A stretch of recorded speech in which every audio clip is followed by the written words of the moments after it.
Welcome to the Nifty Chicks. In this episode, we speak with Elena Obukhova, the CEO and founder of Flashback.com and organizer for supermooncamp.com. She shares her journey into crypto, how she had her Bitcoin taken from her by the FBI, and what she's doing to bring crypto-curious, like-minded individuals together. Let's do this.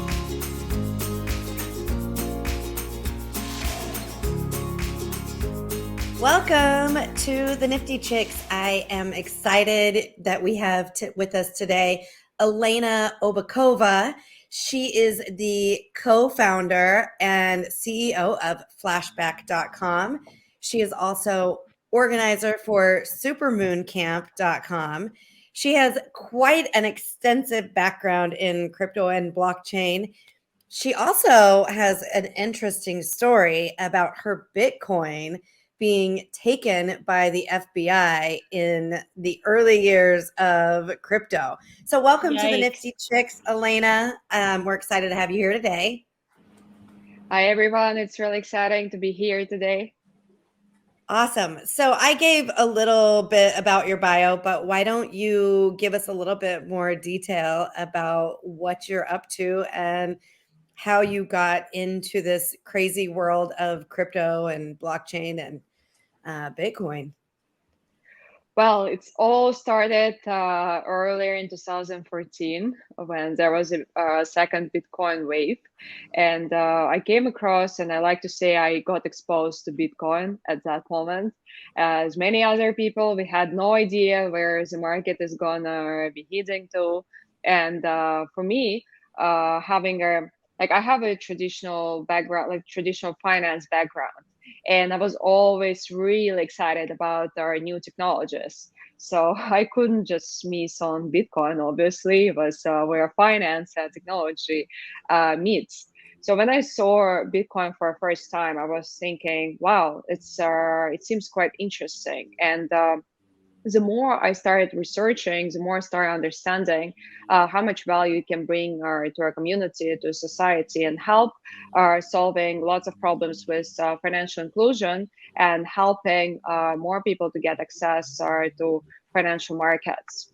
And then later in 2017, I started getting more involved in the crypto space on the professional level. At that moment, I was living in China, so I was advising lots of blockchain and crypto projects on how to get access to local Asian markets and especially Chinese market, understanding local regulations, how to build a community there and get access to users. A bit later, I moved to Bangkok and joined the United Nations. I was advising them on how to use blockchain technology for financial inclusion in Asian markets. That wasn't a really long journey because I started understanding whatever I suggest is just sitting on a table and never getting into action. And I understood that, of course, big companies and corporations they can't change the world because they simply don't understand how it works. They are thinking a lot more on a macro scale. And when you're trying to change your situation for individuals to improve financial inclusion, you have to think a lot on the micro scale. And that's how I started my consulting company. At that moment, I moved to South Korea, started working with lots of crypto and blockchain startups, helping them to grow and to scale. Since then, I was also traveling a lot, moving from country to country, even ended up living in Latin America for a year and a half in Argentina.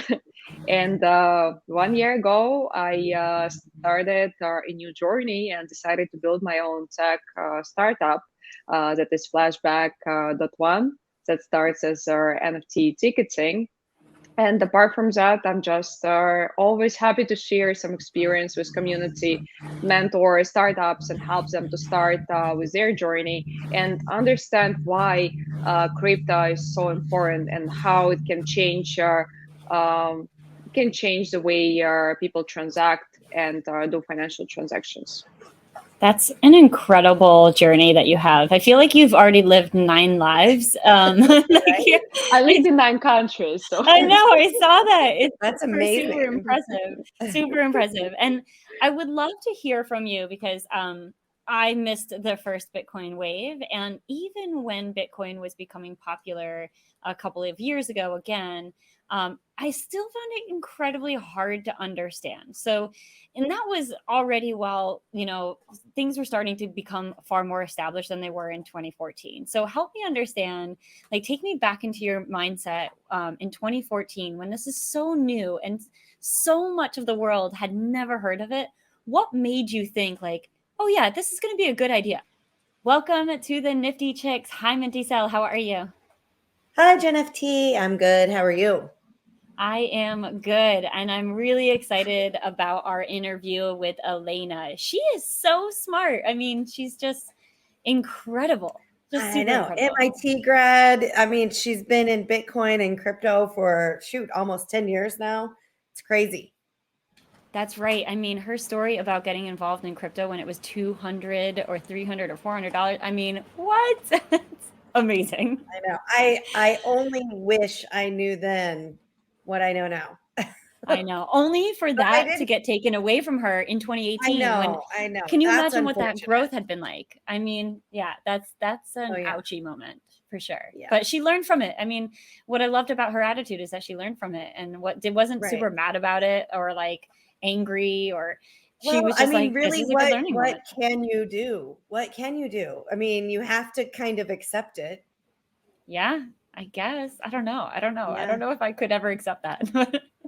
I mean, would you really just let it like drag you down for the rest of your life though? Like just go make I more might. money. I might. All No, I right, well, don't think let's I go would ahead. let you. Let's go ahead and bring her in. Let's do it. I mean, to be honest, it's very hard to say that, oh, yeah, of course, I foreseen that Bitcoin will grow into something bigger, right? No one knew it. And whoever will say that they predicted it, I don't believe it. No one knew. Everyone wanted to try. Well, So as Satoshi many may as, have, right? yeah, Satoshi may have. He tried to build it. Yeah. Mhm. Hopefully And he had the he vision. absolutely, and he knew like where like we should be heading to. No one else knew. Everyone else just I think like just decided to try new technology, and same was with me. I decided why not buy some new digital currency, and then I started learning more.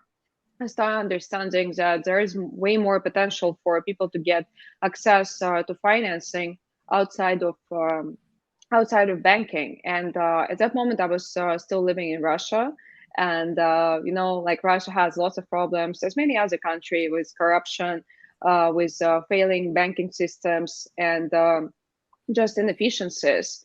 So I thought like having a digital money that people can mint by themselves, it can change our situation completely, because that's the way how people can get access to financial freedom.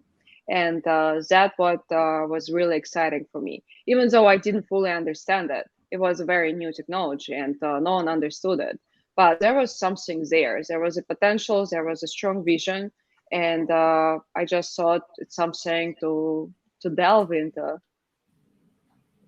That's amazing. So I have to hear, I mean, I'm sure you've told the story before, but I have to hear what happened with the FBI seizing your Bitcoin. Like, what's the story there?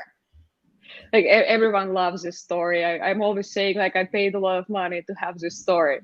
So I bet you did. I bet you did. so in 2014, when I was purchasing my first bitcoins, there were two like ways to buy Bitcoin. It's either MTGOX or BTCE. I mean, there were obviously more ways to buy Bitcoin, but I would say it's pretty straightforward and the simplest ways that were available on the market. MTGOX And and where were you BTCE. living at the time? Were At you that in moment, I Russia? was living in Russia. Yeah, Okay. So I I want was to still in know Russia. also, take us back to, I was not part of Bitcoin or familiar with Bitcoin. How much was one single Bitcoin in 2014? Do you remember? It was between $200 and $800 for one Ah, Bitcoin. Yeah. can you imagine? Can you imagine? Oh Ugh. gosh, that's so cool.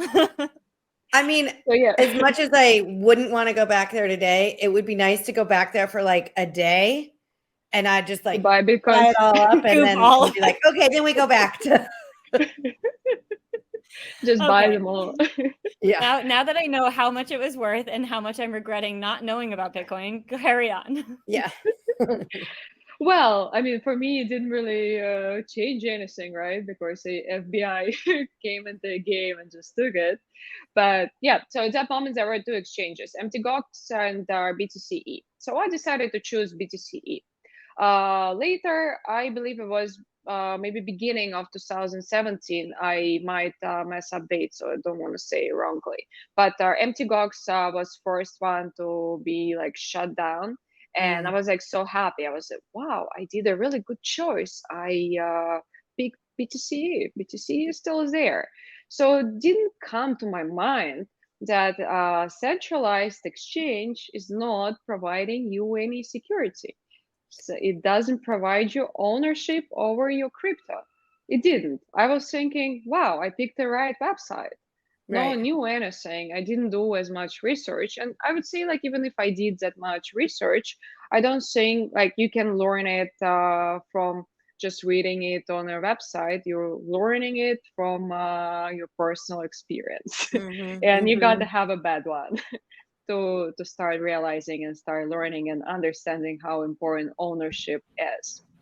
So later in 2018, I'm opening a website, BTC website, and seeing a very exciting message that FBI shut down BTC exchange and all funds were seized. I was so shocked. I couldn't believe what I'm seeing. I tried to get access to website. I tried to get access to my wallet on BTC, but I didn't really succeed. I know that some of my friends were able to recover maybe 15 to 20% of the lost funds on BTC. I tried. I didn't get any recovery. I always say I didn't really try hard enough. I thought it's a lesson I needed to learn. Because when I was initially buying Bitcoins, obviously I was buying amount that I was willing to lose. Because again, it was our first experience. I wanted to try out a new technology. So in Right. 2018, when I started realizing that the world is changing and there are way more opportunities behind Bitcoin and cryptocurrencies in general, I learned that lesson. And now I'm saying, yeah, I paid lots of money to have the story. Wow, that is So such a good have story. they sorry, Jenna, have they done anything? Because I thought with Mount Gox there was still like ongoing talks. Like I've heard from people that may potentially get at least a portion of their Bitcoin back from Mount Gox after. Yeah, Have it's a you heard good anything? word. They may. So we Oh, may man. receive something back, but I'm not Yeah, really I mean, hoping for it. It's it's like it's a situation where people have to learn that whenever you are storing money on centralized exchange on a bank, this money doesn't belong to you. They belong to right. centralized institutions, they belong to banks, they can belong to FBI and government, but not you. You are the last person who has an ownership over these funds. So yeah, there might be like a small number of people who will recover their funds. And as I mentioned, like one of my friends succeeded to get 15 or 20%, not that much, but also if you're exchanging it in the current exchange rate, it's still not that bad. But Right. still only Yeah. 15 to 20%. I mean, FBI want to kind of keep this bitcoins. I know, that's what I'm thinking. I'm like, man, they made out in this deal pretty well. Right? Holy smokes. Yeah, Oh, Huh. man. Wow, because of that's money laundering, right? right. Right. Right. Of course it Oh my is. gosh. That's amazing. So you obviously have an eye for like the future. You have an eye for technology. You can see and you can visualize how technology can change the world, and that's an incredible gift. Not everyone has the ability to do that, and I think I can see into the future, but not nearly as much as you can, obviously. So if we take that further today, and we'll get into all the great things that you're doing right now, but where do you see crypto going in the future? What does it look like? So, like from what you're saying, that I have a long-term vision, I would say it's more like a feeling. Like you don't really know where it's going to, but you feel that there is something in it. And then you start analyzing actual problems that existing on the market. And for me, there was a very awakening experience when I was working for United Nations, and I was working there as a data scientist in the department for financial inclusion. So I was suggesting what are fintech applications or crypto applications we can use in order to improve our financial inclusion in a certain region. And I was working with large data sets of individuals' data. And that's when I started realizing what kind of problems are existing there and why banks cannot solve them. I saw that people, like lots of people in the poorer regions, don't have either government ID or certain papers to open a bank account, or they have a very, even like a simpler problem. ATM is so far away, so you cannot reach it. You cannot do any bank transactions because you simply don't have access to a bank. But almost I would say every household have access to at least one phone, and almost every household has access to a smartphone. Either it's within their family or through their neighbors. And that makes it way easier to do cryptocurrency-based transactions. So they don't really need to open a bank account. Cryptocurrency exchanges, especially if they go for decentralized ones, are not going to ask them for any KYC. They don't need to submit their government papers in order to do peer-to-peer transactions. And that's when I started realizing that crypto and blockchain can help to improve the standards of basic living for individuals in Southeast Asia. And then when I started traveling and moving from place to place, I saw that it's not only about Asia, it's about the whole world. And when we're looking to other use cases, and I like bringing up examples of Nigeria and Argentina. In Nigeria, for example, they have lots of saving and lending based financial products within the cash economy. So they're using cash transactions for financial products that are imitating decentralized DeFi markets. And actually, I would say it's vice versa. It's completely opposite. It's DeFi that imitating those already pre-existing financial products within cash economy in Nigeria. When you have group savings and every member of a community allocating certain amount of money, and then you can simply borrow or lend money within your community. Argentina is another example where government put so many restrictions, so you cannot buy US dollars. You have a limit of $200 per month that you can purchase from a bank. And on top of that, you're paying 25% tax in order to buy a foreign currency. Then you're looking at inflation. For example, this month, I believe peso dropped 30% or close to 30% within just 1 month. And that, of course, is very difficult for people who are trying to save for their money and have protect themselves from inflation. And where they're going? They're going to OTC markets to purchase cryptocurrency because Bitcoin helps them to protect themselves from inflation. And these simple examples are started forming a whole picture when I started realizing that we're transforming from our centralized systems in a more decentralized transaction and more decentralized financial system, where individuals have more power, where individuals have a vote and a voice. They can say, we don't need the banking application. We can do peer-to-peer transactions without responding to any other questions from centralized institutions. We also can do our own savings. We also can do our own investing. We can decide how we want to and when we want to transact, and we don't need to pay anyone any commission. And I think that's a very beautiful part of cryptocurrency. So I definitely see a shift moving from centralized structures to more decentralized ones. And developed economies are not going to be leading this game. It will be coming from developing economies where people actually experiencing severe problems in the banking sector. Right. Venezuela. Yeah, Venezuela is also a really Yeah. good example. You can use cryptocurrency right now to pay in shopping malls for your parking lots and just daily operations. I Right.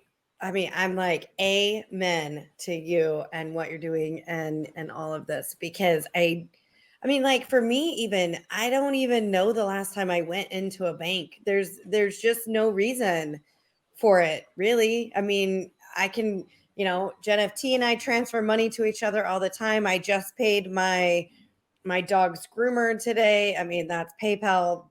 But like, there's just no reason for us to be giving money to the banks that then loan out our money and make millions off of our money when we could be making money off our own money. It's Absolutely. mind-boggling to me that we've all participated in this for so many years and just let them, make billions, Yeah. trillions.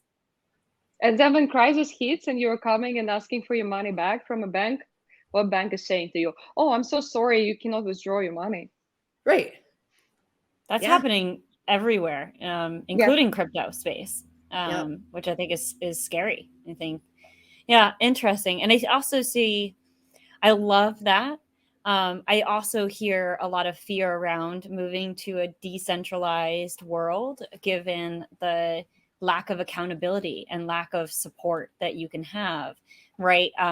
You can't sue someone unless if there's no central place to sue, right? There's no, you can't hold them accountable, or you can't. So how do you see that coming to play? Like, the cons where the accountability is taken away because there is no centralized place to call. Sometimes these places don't even have, a phone number to call, or like to, Yeah, you support. can't call Can't Bitcoin.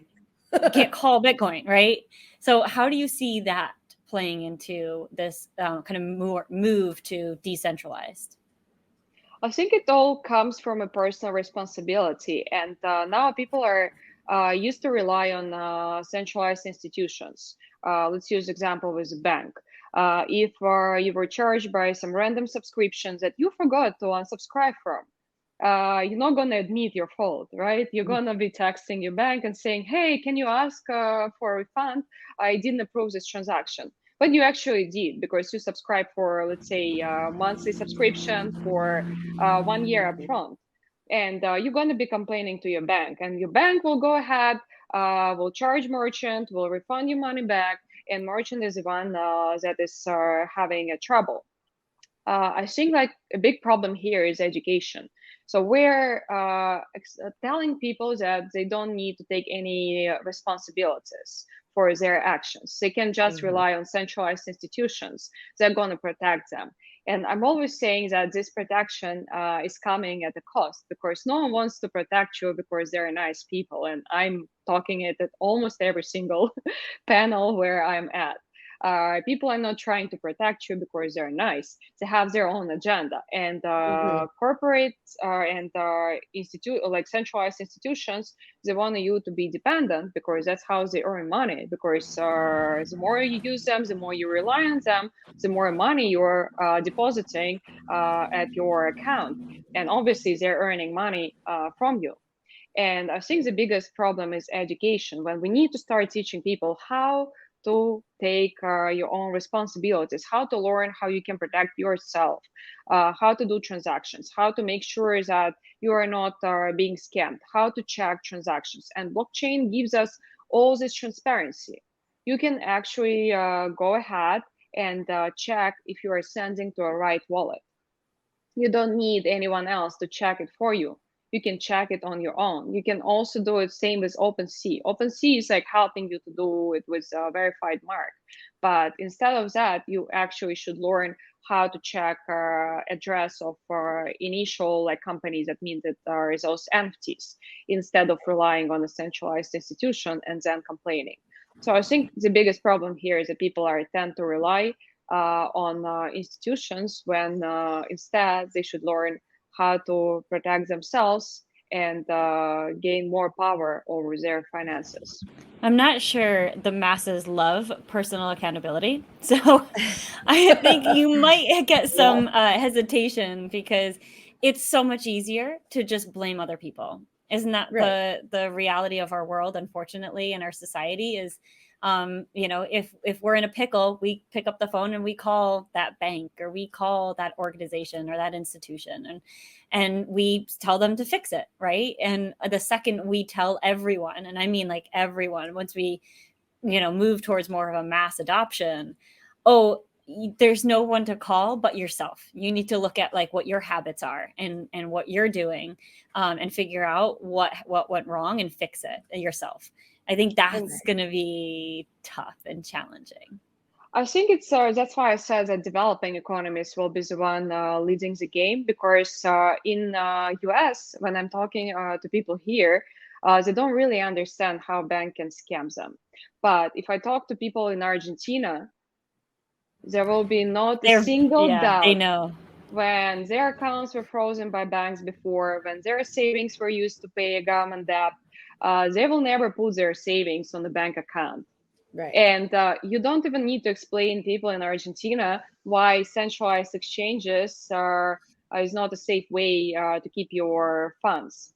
They already know it. They will have a cold wallet. You don't need to explain them. And that's why I'm thinking that people have to sometimes go through like kind of learn hard way to learn how to protect themselves. And that's why like people need to realize what is financial freedom and what can happen to them if they keep relying and trusting centralized institutions in the long term. Of course, now everyone is happy, but inflation in the United States is also growing, and it cannot be like banks cannot work forever in the ways they're working right now, when there are so many like underlying conditions that can put them out of business. And the government right now is helping to pay out and bail them out from any crisis conditions as they used to do.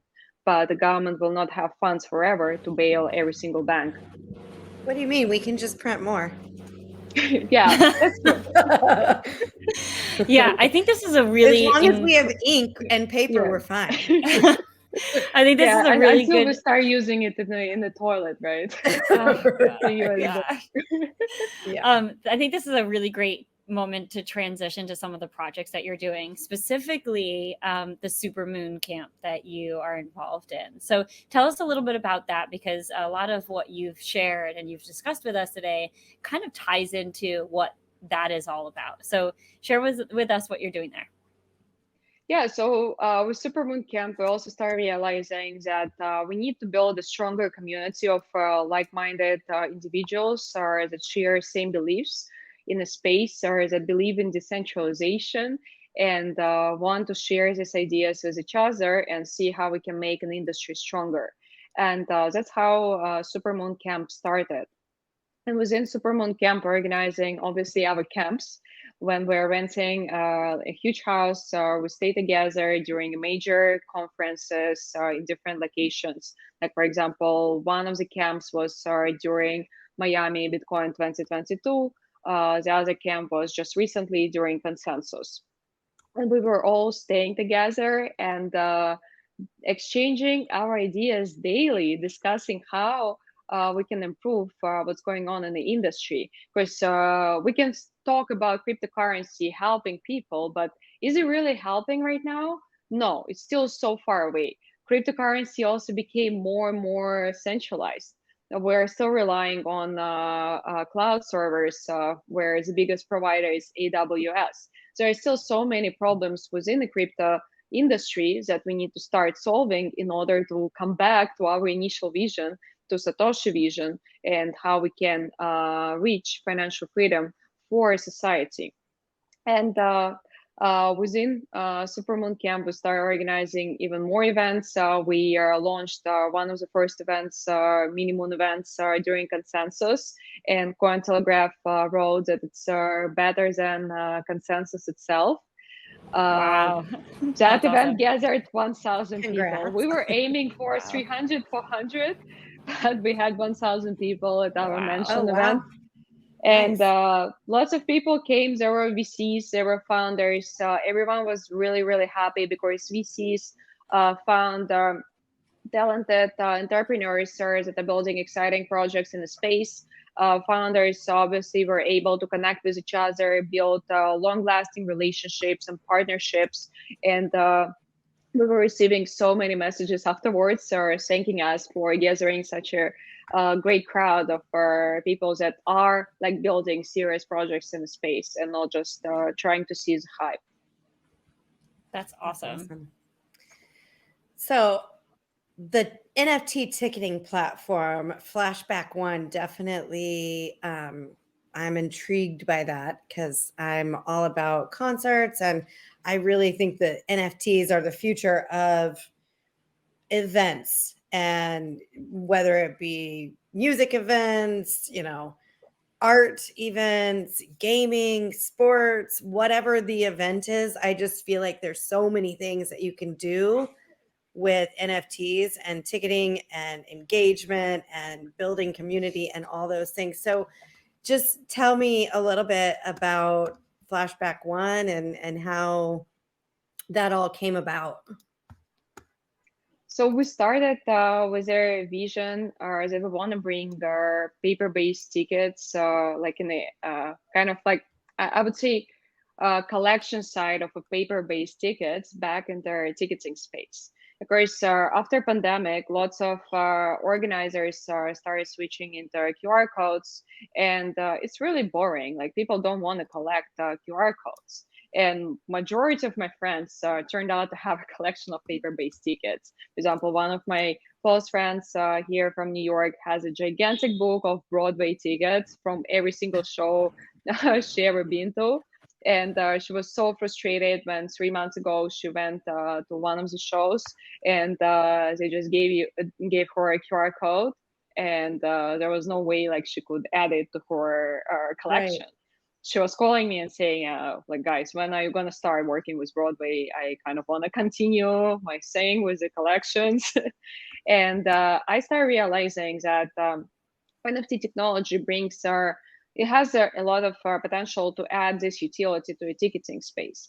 And on top of that, we can start protecting both sides from fakes. Organizers from people who are faking tickets and trying to sneak to different events without ever paying. Of course, for organizers, it's a loss. It's also lots of trouble at the entrance when people trying to get in without paying for tickets.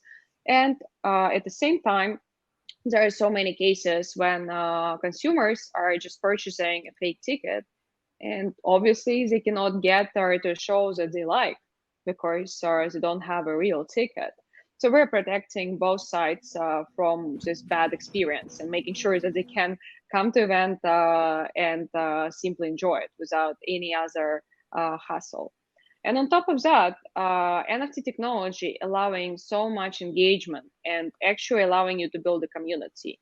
And this community doesn't live on a centralized platform. Even though we're very Web2 right now, of course, we believe that's the way we can onboard the vast majority of people who have no idea about MetaMask, crypto, NFTs. We're trying to make it very simple for them to onboard, but at the same time explaining to them how they can learn about Web3, why Web3 is important, what is NFT, and how they can use it for their benefit.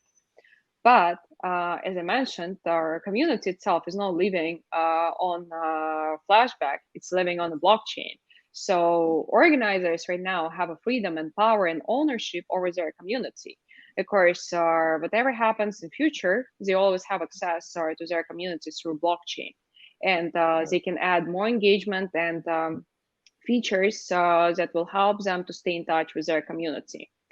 So we started expanding into joint loyalty programs, allowing organizers and merchants like restaurants, bars, galleries to partner up with each other and form cross partnerships, whereas they can redirect their customers without having any additional marketing expenses. So if you're an event organizer, you can partner up with a bar or with a restaurant, and you can say, if you visited our show, you're also getting a 20% discount for a dinner afterwards. Or you can get to happy hours and get additional discount before going for our Broadway show.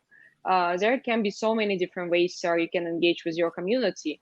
And you can also incentivize people to come earlier by giving them additional drops. You can also give them additional tickets or invitations if you see that they're loyal and they keep visiting your location over and over again.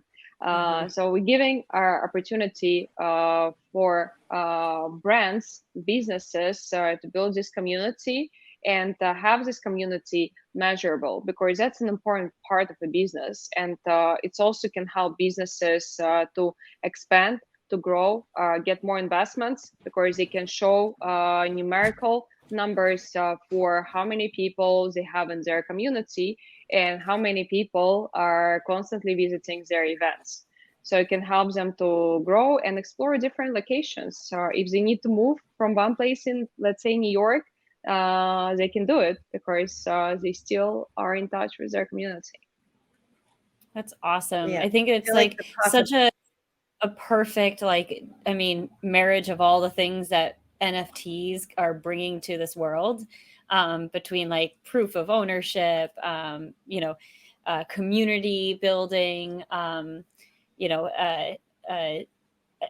essentially access and membership and deals and discounts. It's a lot of those things combined into one platform, which I think is really cool what you built. Yeah. And it's all about collaboration over competition. Yes. Love yes. That's awesome. And the possibilities are limitless. I feel like you can pretty much do anything once you got that NFT in your customer's wallet. You can do anything to surprise and delight them, right? Bring them back. Absolutely. And that's the way people can also join the Web3 space through something very simple. Initially, so many people started exploring crypto through NFTs because they saw some interesting digital artworks and it was very easy for them to understand. So we believe in a similar approach. We want to give something so simple like tickets, loyalty programs, rewards that people already know about. And then they can start learning about crypto, about Web3 and decentralization. Love it. Well, is there anything else that you want to be sure to share with the audience about what you're doing and what the future holds? I mean, there are a lot of things obviously going on, and I'm always happy to chat with people. I keep supporting founders. I do occasional mentorship, not during this summertime. It turned really, really busy with all events happening. But I do support founders. They can always reach out to me on LinkedIn or go to my personal website. That is Obukhova, like the spelling of my surname, .co, and reach out to me, have a conversation, explore more about the projects, and join Supermoon Camp communities. There are more people who are always willing to give support to talented individuals that are building projects in space. That's awesome. That's awesome. And we'll be sure we'll have all those in the show notes for everybody to have easy access to connect with you. So I just want to say thank you for being on this show. This has been very informative and have had a great time chatting with you. Thank you so much for having me today. Wow. I mean, she's amazing. She's super brilliant and she's lived in 9 different countries. I mean, how cool is that? That is so cool. It's so cool. Yeah. And I can imagine she has all kinds of stories about those 9 different countries that we didn't even get a chance to get into. I know. I feel like I could have talked to her for hours. And I love her perspective on where the space is going and there are pros and cons to everything, right? And to kind of So hear her true. talk about kind of what the vision looks like, and ultimately the Supermoon Camp is going to bring everyone together to kind of help educate people, because she, like she said, and like we've talked about, one of the biggest issues is education around like what crypto is, how it's going to evolve over time, what that means for us. So I think Supermoon, in fact, I have it up on my screen. I'm going to be actually joining as well, because I just want to learn more.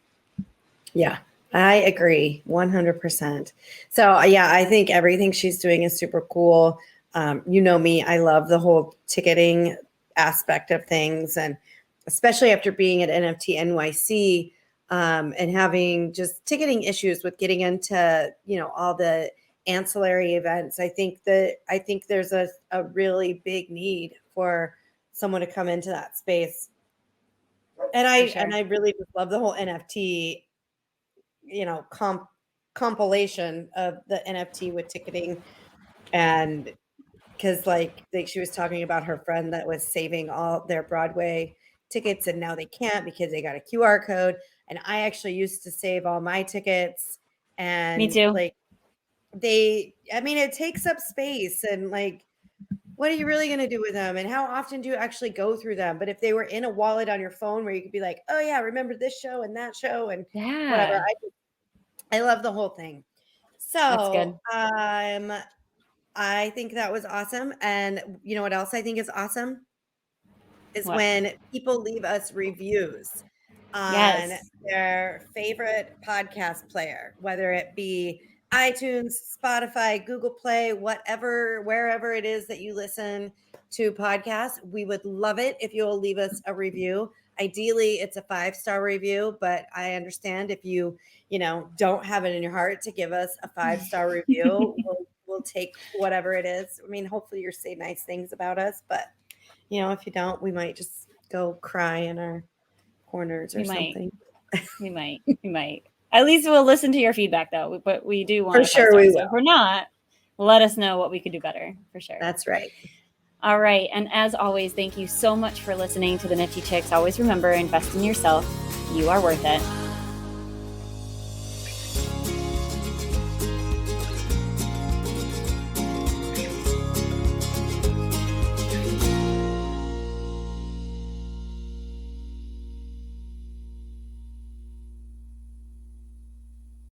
Please listen carefully to the following disclaimer.